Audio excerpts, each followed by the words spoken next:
നമ്മുടെ ആ ചാപ്റ്ററിന്റെ അവസാനത്തെ ക്ലാസ് ആണ്. സ്വാതന്ത്ര്യത്തിനായുള്ള ബഹുജന മുന്നേറ്റം എന്ന ചാപ്റ്ററിന്റെ അവസാനത്തെ ക്ലാസ് ആണ് നമ്മൾ നോക്കുന്നത് ക്രിപ്സ് മിഷൻ. നമുക്ക് സുപരിചിതമായ കുറച്ച് മേഖലകളിലൂടെ നമ്മൾ കടന്നു പോവുകയാണ്. ക്രിപ്സ് മിഷൻ ഭരണഘടനയുടെ ബേസിക് ഫാക്ട്സ് പറഞ്ഞ സമയത്ത് നമ്മൾ എന്തിനെ പറ്റി പറഞ്ഞിരുന്നു? ക്രിപ്സ് മിഷനെ പറ്റി പറഞ്ഞിരുന്നു. ക്രിപ്സ് മിഷൻ ഇന്ത്യക്ക് ഒരു ഭരണഘടന നിർമ്മിക്കുന്നതിന് വേണ്ടിയിട്ട് ബ്രിട്ടനിൽ നിന്ന് ഇന്ത്യയിൽ എത്തിയ മിഷനാണ് ക്രിപ്സ് മിഷൻ. ക്രിപ്സ് മിഷന്റെ ചെയർമാൻ ആരായിരുന്നു എന്ന് ചോദിച്ചാൽ ആരായിരുന്നു? സ്റ്റഫോർഡ് ക്രിപ്സ് ആയിരുന്നു, അല്ലെ? ക്രിപ്സ് മിഷനിലെ അംഗങ്ങൾ 3 പേരുണ്ടായിരുന്നു എന്ന് നമ്മൾ പറഞ്ഞു. അത് സ്റ്റഫോർഡ് ക്രിപ്സും AV അലക്സാണ്ടറും പെദവിക് ലോറൻസുമാണ്. എന്നാൽ ഇതിൽ ആര് മാത്രമാണ് ഇന്ത്യയിലേക്ക് എത്തിയത്? സ്റ്റഫോർഡ് ക്രിപ്സ് മാത്രമാണ് ഇന്ത്യയിലേക്ക് എത്തിയത്. സ്റ്റഫോർഡ് ക്രിപ്സിനൊപ്പം ഒരാൾ കൂടി വന്നു എന്ന് ക്ലാസ്സിൽ പറഞ്ഞു. ആ വ്യക്തിയുടെ പേര് പ്രിവിസീൽ എന്നാണ്. ആ പേരെന്ന് പഠിച്ചേക്കണേ, പ്രിവിസീൽ, അല്ലെ? സ്റ്റഫോർഡ് ക്രിപ്സിനെ അനുഗമിച്ച ആളാണ് ആര് എന്ന് പറയുന്നത്? പ്രിവിസീൽ എന്ന് പറയുന്നത്. ഓക്കെയാണ്. ദെൻ ക്രിപ്സ് മിഷൻ എന്നാണ് ഇന്ത്യയിൽ എത്തിയത്? ക്രിപ്സ് മിഷൻ നിങ്ങൾക്കറിയാം 1942 മാർച്ച് മാസം 22-ാം തീയതിയാണ് ക്രിപ്സ് മിഷൻ എവിടെ എത്തുന്നത്? ഇന്ത്യയിൽ എത്തുന്നത്, അല്ലെ? ഇനി ക്രിപ്സ് മിഷൻ പരാജയമായിരുന്നു എന്ന് നമ്മൾ പറഞ്ഞു, അല്ലെ? തകർന്നുകൊണ്ടിരിക്കുന്ന ബാങ്കിൽ മാറാവുന്ന പിൻ തീയതിയിട്ട ചെക്ക് എന്നാണ് ഗാന്ധിജി ക്രിപ്സ് മിഷനെ വിശേഷിപ്പിക്കുക മാത്രമല്ല, ക്രിപ്സ് മിഷൻ പരാജയപ്പെട്ടതോടുകൂടി ഗാന്ധിജി ഒരു സമരം ആരംഭിക്കുന്നു. ആ സമരമാണ് ക്വിറ്റ് ഇന്ത്യ സമരം. ആ ക്വിറ്റ് ഇന്ത്യ സമരത്തിന്റെ പ്രത്യേകത എന്ത് എന്ന് ചോദിച്ചാൽ, ഗാന്ധിജിയുടെ നേതൃത്വത്തിൽ ഇന്ത്യയിൽ നടന്ന ബഹുജന പ്രക്ഷോഭമായിരുന്നു ഏത് എന്ന് പറയുന്നത്? ക്വിറ്റ് ഇന്ത്യ സമരം എന്ന് പറയുന്നത്. ഇനി ക്വിറ്റ് ഇന്ത്യ സമരം എന്നാണ് ആരംഭിച്ചത്? ഡേറ്റ് നിങ്ങൾക്കറിയാം, പറയട്ടെ ഞാനെന്ന്. 1942 ഓഗസ്റ്റ് മാസം 9-ാം തീയതിയാണ് ക്വിറ്റ് ഇന്ത്യ സമരം ആരംഭിച്ചത്. എന്നാൽ ക്വിറ്റ് ഇന്ത്യ പ്രമേയം അവതരിപ്പിച്ചത് ഓഗസ്റ്റ് 8-നുമാണ്. 1942 ഓഗസ്റ്റ് മാസം 8-ാം തീയതിയാണ് ക്വിറ്റ് ഇന്ത്യ പ്രമേയം അവതരിപ്പിച്ചത്. എന്നാൽ ക്വിറ്റ് ഇന്ത്യ സമരം അടുത്ത ദിവസം ഓഗസ്റ്റ് മാസം 9-ാം തീയതിയാണ് ആരംഭിച്ചത്. ക്ലിയർ ആണ്? ദെൻ ആരാ ക്വിറ്റ് ഇന്ത്യ പ്രമേയം അവതരിപ്പിച്ചത്? ആ വ്യക്തിയിലേക്ക് നമുക്ക് പോകണം. ക്വിറ്റ് ഇന്ത്യ പ്രമേയം അവതരിപ്പിച്ചത് ജവഹർലാൽ നെഹ്റു ആണ്. ആരാണ്? ജവഹർലാൽ നെഹ്റു ആണ് ക്വിറ്റ് ഇന്ത്യ പ്രമേയം അവതരിപ്പിച്ചത്. എവിടെയായിരുന്നു ക്വിറ്റ് ഇന്ത്യ പ്രമേയം അവതരിപ്പിച്ചത് എന്ന് ചോദിച്ചാൽ എവിടെയായിരുന്നു? ഓഗസ്റ്റ് ക്രാന്തി മൈതാനം. അതിന് പഴയൊരു പേരുണ്ടായിരുന്നു, ഗോവാലിയ ടാങ്ക് മൈതാനം. അല്ലെ? ഗോവാലിയ ടാങ്ക് മൈതാനം അല്ലെങ്കിൽ ഓഗസ്റ്റ് ക്രാന്തി മൈതാനത്തിലാണ് എന്ത് ചെയ്യുന്നത്? ഈ പറഞ്ഞ ക്വിറ്റ് ഇന്ത്യ പ്രമേയം ജവഹർലാൽ നെഹ്റു അവതരിപ്പിക്കുന്നത്. ഓക്കെ അല്ലെ? ഇനി ക്വിറ്റ് ഇന്ത്യ സമരവുമായി ബന്ധപ്പെട്ട പ്രധാനപ്പെട്ട 2 നേതാക്കളാണ് ജയപ്രകാശ് നാരായണനും അരുണ അസഫ് അലിയും. അവിടെ ഗാന്ധിജിയുടെ അറസ്റ്റിനെ തുടർന്ന് ക്വിറ്റ് ഇന്ത്യ സമരത്തിന് നേതൃത്വം നൽകിയ വ്യക്തികൾ ആരൊക്കെയാണ്? സമരകാലത്ത് രഹസ്യമായി എന്താണ് റേഡിയോ പ്രക്ഷേപണം, സീക്രട്ട് റേഡിയോ എന്നാണ്. ആ സീക്രട്ട് റേഡിയോ പ്രക്ഷേപണം ആരംഭിച്ചത് ആരാ? ഉഷാ മേത്ത. ആ പേരോടെ പഠിച്ചോണേ, ഉഷാ മേത്ത. ഓക്കെ, അപ്പൊ വ്യക്തികളെ ഒരിക്കൽ കൂടി ഞാൻ തരാം. ക്വിറ്റ് ഇന്ത്യ സമര നായകൻ ജയപ്രകാശ് നാരായണനാണ്. ക്വിറ്റ് ഇന്ത്യ സമര നായിക എന്ന് അറിയപ്പെടുന്നത് അരുണ ആസിഫ് അലിയാണ്. ക്വിറ്റ് ഇന്ത്യ സമര നായിക ആരാ? അരുണ ആസിഫ് അലി. ഇനി അരുണ ആസിഫ് അലിയെ കൂടാതെ ആരുണ്ടായിരുന്നു? സുചേത കൃപലാനി ഉണ്ടായിരുന്നു എന്ന് പഠിക്കണം. ദെൻ സീക്രട്ട് റേഡിയോ ആരംഭിച്ചത് ഉഷാ മേത്തയാണ് എന്ന് പഠിച്ചു വെക്കേണ്ടതാണ്. ഇത്രയും കാര്യം ഓക്കെയാണ്. ഓക്കെ, ക്വിറ്റ് ഇന്ത്യ സമരവുമായിട്ട് ബന്ധപ്പെട്ട പ്രധാനപ്പെട്ട പോയിന്റുകളാണ് നമ്മളിപ്പോ ചർച്ച ചെയ്ത്.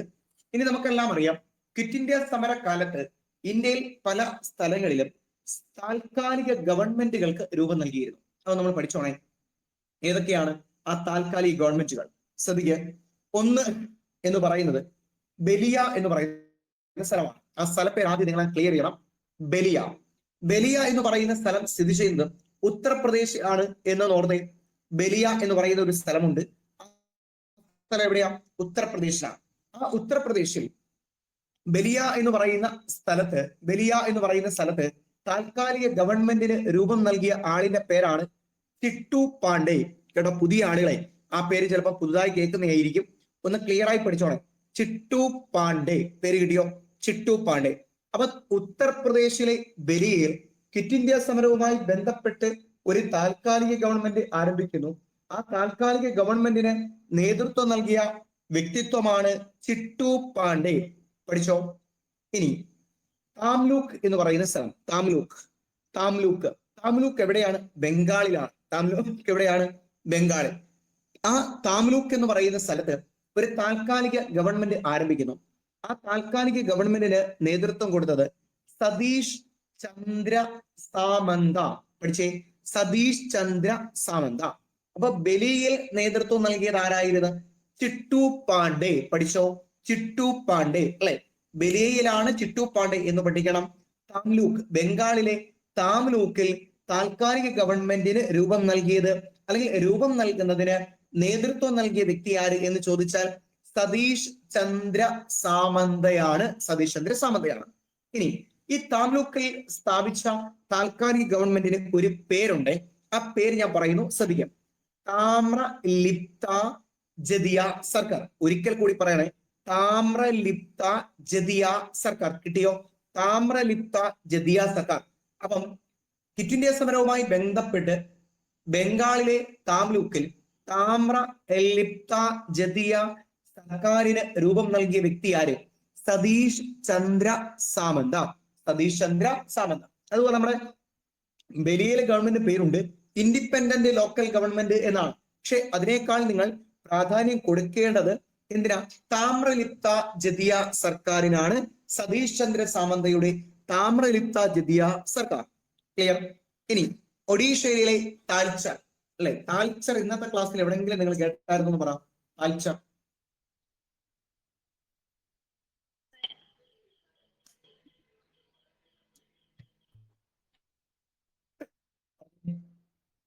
കേട്ടായിരുന്നോ? നിങ്ങൾ NW പറഞ്ഞില്ലേ? NW പറഞ്ഞ സമയത്ത് കേട്ടില്ല. NW5 താൽച്ചർ ടു പാരദീപ് അല്ലെ. അത് അങ്ങനെ നമ്മൾ താൽച്ചർ കേട്ടായിരുന്നു.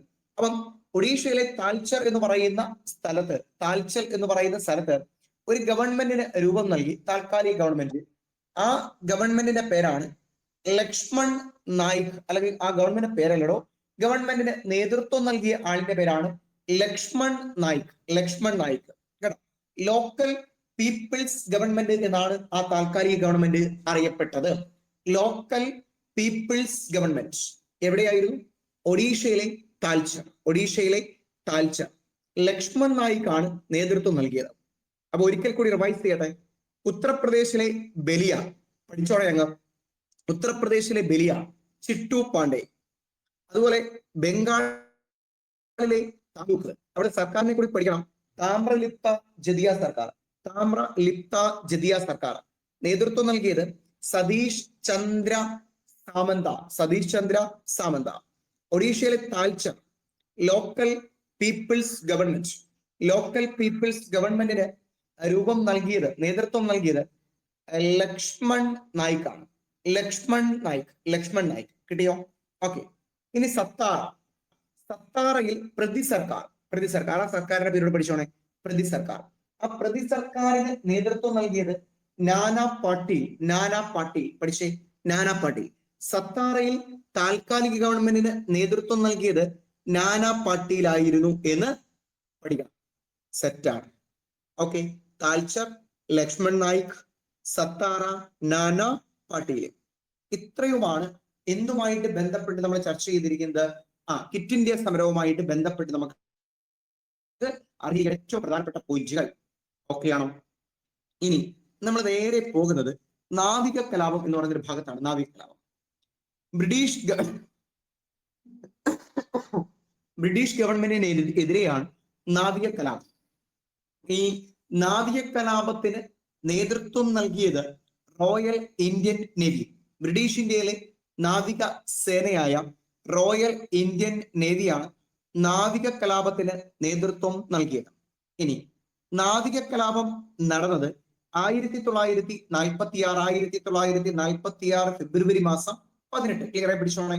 1946 ഫെബ്രുവരി മാസം 18-ാം തീയതിയാണ് നാവിക കലാപം നടക്കുന്നത്. എവിടെയാണ് നാവിക കലാപം നടന്നത്? മുംബൈയിലാണ് അല്ലെ? എവിടെയാണ്? മുംബൈ. പോയിന്റുകൾ ഒരിക്കൽ കൂടി. നാവിക കലാപം ബ്രിട്ടീഷുകാർക്കെതിരെയായിരുന്നു. ബ്രിട്ടീഷ് ഇന്ത്യയിലെ നാവിക സേനയായ റോയൽ ഇന്ത്യൻ നേവിയാണ് ഇതിന് നേതൃത്വം നൽകിയത്. 1946 ഫെബ്രുവരി മാസം 18-ാം തീയതിയാണ് എന്നുള്ള കാര്യം നിങ്ങൾ ഉറപ്പിച്ചോ? ദെൻ മുംബൈയിലാണ് നാവിക കലാപം. ഇനി നാവിക കലാപം അരങ്ങേറിയ ഒരു കപ്പലുണ്ട്. ആ കപ്പലിന്റെ പേരാണ് തൽവാർ. കേട്ടോ, ആ കപ്പലിന്റെ പേരെന്താണ്? തൽവാർ എന്ന് പഠിച്ചോണം. ഓക്കെ ആണോ?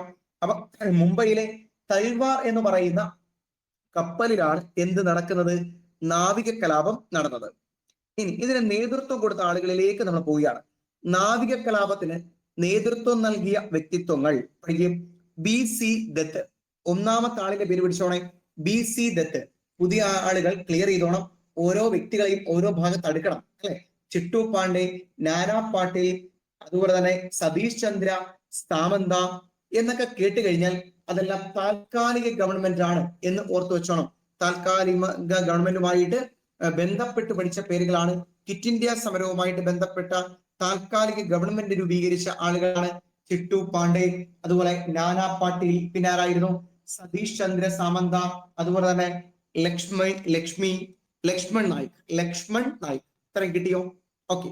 ദെൻ ഇവിടെ നമ്മൾ BC ദത്ത് എന്ന് പറയുന്നത് അദ്ദേഹത്തെ നമ്മൾ കണക്ട് ചെയ്ത് വെക്കേണ്ടത് നാവിക കലാപവുമായിട്ടാണ്. നാവിക കലാപം ക്ലിയർ ആണോ? നാവിക കലാപത്തിന് നേതൃത്വം നൽകിയ പ്രധാനപ്പെട്ട ആളുകളെ പഠിക്കുന്നത്. ഒന്ന് BC ദത്തിനെ പഠിച്ചെങ്കിൽ രണ്ടാമത്തെ ആളിന്റെ പേര് ഞാൻ തരികയാണ്, MS ഖാൻ. ആരാണ്? MS ഖാൻ. അപ്പൊ രണ്ടുപേരെ കിട്ടി. BC Dutt, MS Khan. മൂന്നാമത്തെ ആളിന്റെ പേര് കേൾക്ക്, മദൻ സിംഗ്. ആരാണ്? മദൻ സിംഗ്. മൂന്നുപേരെ ഒരുമിച്ച്. BC Dutt, MS Khan, Madan Singh. ഒരാൾ കൂടിയുണ്ട്, ഋഷി ദേവ്പുരി. ക്ലിയർ ആയി പഠിക്കുകയാണ്. BC ദത്ത്, MS ഖാൻ, മദൻ സിംഗ്, ഋഷി ദേവ്പുരി എന്നിവരാണ് എന്തിന് നേതൃത്വം നൽകിയത്? നാവിക കലാപത്തിന് നേതൃത്വം നൽകിയത്. ക്ലിയർ? ഇവർ കലാപകാരികൾ എന്ത് ചെയ്തു എന്ന് ചോദിച്ചാൽ എന്ത് ചെയ്തു? ഇന്ത്യൻ പതാകകൾ ഉയർത്തി. ബ്രിട്ടീഷ് പതാകകൾ അഴിച്ചു മാറ്റിയ ശേഷം കോൺഗ്രസ്, കമ്മ്യൂണിസ്റ്റ്, മുസ്ലിം ലീഗ് തുടങ്ങിയ പാർട്ടികളുടെ പതാകകൾ അവിടെ ഉയർത്തി. ക്ലിയർ ആണോ? ഇനി ബ്രിട്ടീഷ് ഇന്ത്യയിലെ മറ്റ് നാവിക കേന്ദ്രങ്ങളിലേക്ക് കൂടി 1946 നാവിക കലാപം വ്യാപിച്ചു എങ്കിലും നാവിക കലാപം പൂർണ്ണമായിട്ടും എന്ത് ചെയ്യാണ്? ബ്രിട്ടീഷുകാർ അടിച്ചമർത്തുകയാണ്. മനസ്സിലായോ? അതായത് ഫെബ്രുവരി മാസം 18 ആരംഭിച്ചു. ഒരു ഫെബ്രുവരി 23 കൂടിയൊക്കെ ഈ കലാപം അടിച്ചമർത്തപ്പെട്ടു എന്നുള്ളതാണ് നമ്മൾ പഠിക്കേണ്ടത്. അപ്പൊ നാവിക കലാപം കിട്ടിയോ? പ്രധാനമായിട്ടും INS തൽവാർ ഓർക്കണം. അതുപോലെ തന്നെ ആ പ്രധാനപ്പെട്ട നേതാക്കൾ BC ദത്ത്, അതുപോലെ MS ഖാൻ, മദൻ സിംഗ്, ഋഷി ദേവ്പുരി. അല്ലെ? ഡേറ്റ് 46 ഫെബ്രുവരി 18. ക്ലിയറായി പിടിച്ചോ അല്ലെ? അതുപോലെ തന്നെ എന്ത് പഠിക്കാനായിട്ടുണ്ട്? ഇവര് പതാകകൾ, ബ്രിട്ടീഷ് പതാക അഴിച്ചു മാറ്റുന്നു. ഇന്ത്യൻ കോൺഗ്രസിന്റെയും കമ്മ്യൂണിസ്റ്റിന്റെയും മുസ്ലിം ലീഗിന്റെയും ഒക്കെ പതാകകൾ ഇവരവിടെ ഉയർത്തുകയാണ്. ഇത്രയും കിട്ടിയോ? നാവിക കലാപം കിട്ടിയോ? പ്രശ്നമുണ്ടോ? ഓക്കെ ആണോടെ? യെസ്. ഇത്രയും കിട്ടി എന്നുണ്ടെങ്കിൽ നമ്മൾ നേരെ അടുത്ത ടോപ്പിക്കിലേക്ക് പോകുന്നു. സിംല കോൺഫറൻസ് ആണ്. സിംല കോൺഫറൻസ് ഇത് ഞാനൊന്ന് ക്ലാസ്സിൽ പറഞ്ഞിരുന്നു. കോൺസ്റ്റിറ്റ്യൂഷനുമായിട്ട് ബന്ധപ്പെട്ട് ഞാനൊന്ന് പറഞ്ഞിരുന്നു. രണ്ടാം ലോക മഹായുദ്ധം കഴിഞ്ഞ സമയത്ത് ഇന്ത്യയിലെ രാഷ്ട്രീയ പ്രതിസന്ധികൾ പരിഹരിക്കുന്നതിന് വേണ്ടിയിട്ട്, മീൻസ് ഇന്ത്യക്കാരുടെ ആവശ്യമൊക്കെ നിറവേറ്റാൻ, ഭരണഘടന നിർമ്മിക്കാൻ എന്നൊക്കെ നമുക്ക് പറയാം. അതിനൊക്കെ വേണ്ടിയിട്ട് ആ സമയത്തെ വൈസ്രോയിയായ വേവൽ ചില നിർദ്ദേശങ്ങൾ മുന്നോട്ട് വെച്ചിരുന്നു. അതിനെയാണ് നമ്മൾ എന്ത് പേരിട്ട് വിളിച്ചത്? വേവൽ പ്ലാൻ എന്ന് വിളിച്ചത് അല്ലെ? ആ വേവൽ പ്ലാനിനെ കുറിച്ച് ചർച്ച ചെയ്യാൻ അദ്ദേഹം ഒരു സമ്മേളനം, ഒരു കോൺഫറൻസ് വിളിച്ചു ചേർന്നു. ആ കോൺഫറൻസ് ആണ് ഏത് പേരിൽ അറിയപ്പെട്ടത്? സിംല കോൺഫറൻസ് എന്ന പേരിൽ അറിയപ്പെട്ടത്. അവ സിംല കോൺഫറൻസ് എന്ന് വിളിച്ചു ചേർത്തു. 1945 വേവൽ പ്ലാനും 45 സിംല കോൺഫറൻസും ഏത് വർഷം? 1945 പഠിച്ചോണേ.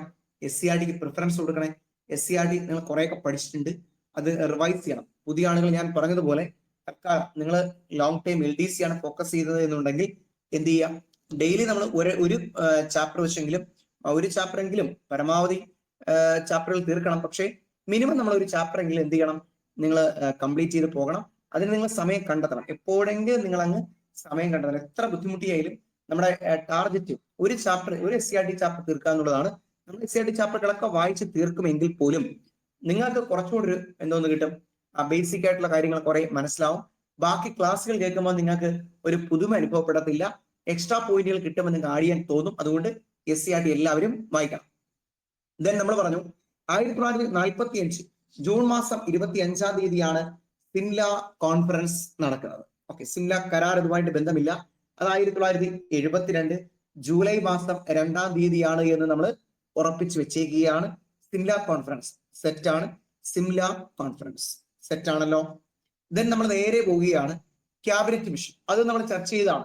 ഭരണഘടന എന്ന ടോപ്പിക് എടുത്തപ്പം ക്യാബിനറ്റ് മിഷൻ ചർച്ച ചെയ്താണെങ്കിൽ പോലും നമ്മൾ ഒരിക്കൽ കൂടി അത് പറഞ്ഞങ്ങ് പോകുന്നു. പുതിയ ആളുകൾക്ക് വേണ്ടിയിട്ടാണ് ക്യാബിനറ്റ് മിഷൻ പറയുന്നത്. 1946 മാർച്ച് മാസം 23 ക്യാബിനറ്റ് മിഷൻ കറാച്ചിയിൽ എത്തിയെങ്കിൽ പോലും മാർച്ച് മാസം 24 ക്യാബിനറ്റ് മിഷൻ ഡൽഹിയിൽ എത്തിച്ചേരുന്നത്. അപ്പൊ PSC നിങ്ങളോട് ക്യാബിനറ്റ് മിഷൻ ഇന്ത്യയിലെത്തിയത് എന്ന് ചോദിച്ചാൽ 1946 മാർച്ച് 24 പറഞ്ഞു കൊടുക്കേണ്ടത്. അംഗങ്ങൾ സ്റ്റഫോർഡ് ക്രിപ്സും പെദവിക് ലോറൻസും AV അലക്സാണ്ടറും ആണെങ്കിലും ക്രിപ്സ് മിഷനിലെ അതേ അംഗങ്ങളാണെങ്കിലും ക്രിപ്സ് മിഷന്റെ ചെയർമാൻ സ്റ്റഫോർഡ് ക്രിപ്സ് ആയിരുന്നു എങ്കിൽ ഇവിടെ നിങ്ങൾ പഠിക്കുക, പെദവിക് ലോറൻസ് ആണ് ക്യാബിനറ്റ് മിഷന്റെ ചെയർമാൻ. ക്യാബിനറ്റ് മിഷന്റെ ചെയർമാൻ ആരായിരുന്നു എന്ന് ചോദിച്ചാൽ അത് പെദവിക് ലോറൻസ് ആണ്. കിട്ടിയേ? ദെൻ അടുത്ത മൗണ്ട് ബാറ്റൻ പ്ലാനിലേക്ക് പോകുന്നു. മൗണ്ട് ബാറ്റൻ പ്ലാൻ ബ്രിട്ടീഷ് ഇന്ത്യയിലെ അവസാനത്തെ വൈസ്രോയി ആയ മൗണ്ട് ബാറ്റൻ മുന്നോട്ട് വെച്ച പദ്ധതിയാണ് മൗണ്ട് ബാറ്റൻ പദ്ധതി. മൗണ്ട് ബാറ്റൻ അല്ലെ? ആ മൗണ്ട് ബാറ്റൻ പദ്ധതി എന്നാണ്, ആ ഡേറ്റ് നമ്മൾ ഉറപ്പിച്ച് പഠിക്കാൻ പോവാം. 1947 ജൂൺ മാസം 3 ഒരിക്കൽ കൂടി നിങ്ങൾ പറഞ്ഞു നോക്കിക്കോണേ, ഈ ഡേറ്റുകളൊക്കെ പറഞ്ഞു നോക്കണേ. 1947 ജൂൺ 3. നല്ല റിവിഷൻ വേണം, മനസ്സിലായി? പ്രത്യേകിച്ച് പ്രിലിംസ് എക്സാമിനെ സംബന്ധിച്ച് നല്ല എന്താണ് ഒരു ബേസ് ലെവൽ ചോദ്യങ്ങൾ ഒരുപാട് വരും. അപ്പൊ അതുകൊണ്ട് നല്ല എന്ത് വേണം, റിവിഷൻ വേണം, മനസ്സിലായി? അതുകൊണ്ട് ഇന്ന് നമ്മളെ റിവിഷൻ ക്ലാസ്സിൽ ഉൾപ്പെടുത്തിയത് എല്ലാം എന്തോന്നായിരുന്നു, ബേസിക് ലെവൽ ആയത്. കേൾക്കാൻ നല്ല സുഖമായിരുന്നു അല്ലെ? ബേസിക് ലെവൽ ആയതുകൊണ്ട് ഒരുപക്ഷെ നല്ല ക്ലാസ് എന്നൊക്കെ ആൾക്കാർ പറയും, പക്ഷെ അത് ബേസിക് ലെവലാണ്, അത് പോരാ. പക്ഷെ അങ്ങനെയുള്ള ചോദ്യങ്ങൾ ഒരുപാടുണ്ട്. അതുകൊണ്ടാണ് നമ്മൾ ആ ഭാഗത്തേക്ക് വരുന്നത്. അടുത്തടുത്ത ക്ലാസ്സുകളാകുമ്പോൾ നമ്മൾ എന്ത് ചെയ്യും, കുറച്ചുകൂടെ അഡ്വാൻസ് ആയിട്ടുള്ള ചോദ്യങ്ങളിലേക്ക് പോകും. യെസ്, അപ്പം 1947 ജൂൺ 3. 1947 ജൂൺ 3 ആ ഡേറ്റിൽ തന്നെ ഒരു പേരുണ്ട്, ജൂൺ 3 പ്ലാൻ. ജൂൺ 3 പ്ലാൻ എന്ന് കൂടി അറിയപ്പെടും. മൗണ്ട് ബാറ്റൻ പ്ലാൻ അറിയപ്പെടുന്ന മറ്റൊരു പേരാണ് ജൂൺ 3 പ്ലാൻ. അതുപോലെ തന്നെ ജൂൺ 3 പ്ലാൻ അറിയപ്പെടുന്ന മറ്റൊരു പേരുണ്ട് Dickie Bird plan. Dickie Bird plan, മനസ്സിലായി? Dickie Bird. അതുപോലെ ബാൾക്കൻ പ്ലാൻ. അപ്പൊ ആ പേരുകളൊക്കെ ഒന്ന് ഉറപ്പിക്കാം. വൈസ്രോയി ആയ മൗണ്ട് ബാറ്റൻ കൊണ്ടുവന്നത് കൊണ്ട് മൗണ്ട് ബാറ്റൻ പ്ലാൻ എന്നറിയപ്പെടും. 1947 ജൂൺ മാസം 3 അവതരിപ്പിച്ചതിനാൽ ജൂൺ 3 പ്ലാൻ എന്ന് അറിയപ്പെടും. അതുപോലെ ഡിക്കി ബേർഡ്, മൗണ്ട് ബാറ്റനെ വിളിക്കപ്പെട്ടിരുന്ന പേരാണെന്ന് തോന്നുന്നു, Dickie Bird. Dicky Bird plan എന്നും അറിയപ്പെടും. അതുപോലെ ബാൾക്കൻ പ്ലാൻ എന്നറിയപ്പെടുന്നത് മൗണ്ട് ബാറ്റൻ പ്ലാനിനെയാണ് എന്ന് ഓർക്കുക. ഇനി വൈസ്രോയി ആയ മൗണ്ട് ബാറ്റനെ ഈ പ്ലാൻ തയ്യാറാക്കാനായിട്ട് ഒരു മലയാളി സഹായിച്ചിരുന്നു. അദ്ദേഹത്തിന്റെ പേര് ആർക്കെങ്കിലും അറിയാവൂ? VP മേനോനാണ്. VP മേനോൻ കേട്ടോ. മൗണ്ട് ബാറ്റൻ പ്ലാൻ തയ്യാറാക്കാൻ വൈസ്രോയി ആയ മൗണ്ട് ബാറ്റനെ സഹായിച്ച വ്യക്തിത്വമാണ് ആരെന്ന് പറയുന്നത്? നമ്മുടെ VP മേനോൻ എന്ന് പറയുന്നത്. Okay. Then Indian independence act. Indian independent act പാസ്സാക്കിയത് എന്നാണ് എന്ന് ചോദിച്ചാൽ എന്നാണെന്ന് പറയാമോ?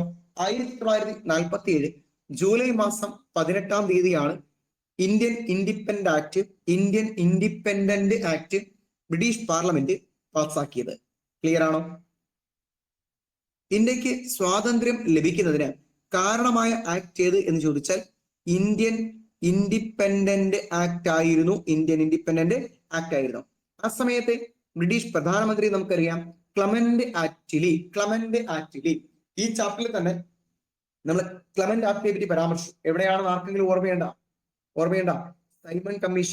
സൈമൺ കമ്മീഷനിൽ 7 അംഗങ്ങളാണല്ലോ ഉണ്ടായിരുന്നത്. ആ 7 അംഗങ്ങളിൽ ഒരാൾ ആരായിരുന്നു?